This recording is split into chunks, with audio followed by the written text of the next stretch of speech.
Did you know that VLOOKUP in Excel is the same thing as a left join in SQL? Let me show you. This is what a VLOOKUP looks like in Excel. This first part says that we have value A2 and it matches column G. Something to note is that A2 is in our first table A and column G is in our second table B. So table A is going to be our base table, and what we're going to do is we're going to look inside table B and pull out the values that we want. This next part says, what column from table B do I want to return? I want to take column 2. And this last piece says, give me an exact match. Let's see what this looks like in SQL. In SQL, this is the code that would give us the same results as a VLOOKUP in Excel. Let's break it down. This first part here, this is the same component that you have in your VLOOKUP. We're saying that in table A, our base table, column A is the same as column G in the table we want to search.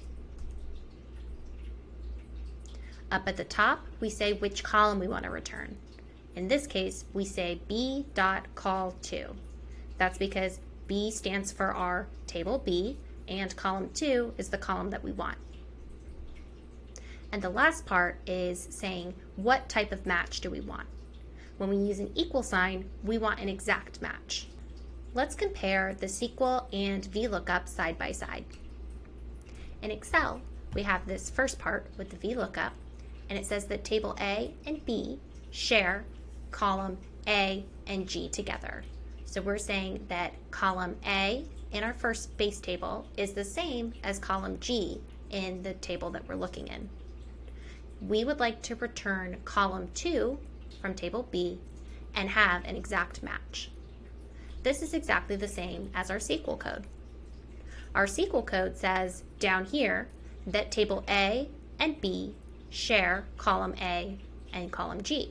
We're saying that in table A, column A is the same in table B as column G.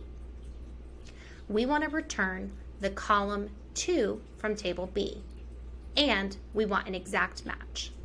So that's it. If you know a VLOOKUP in Excel, you also know how to do a left join in SQL.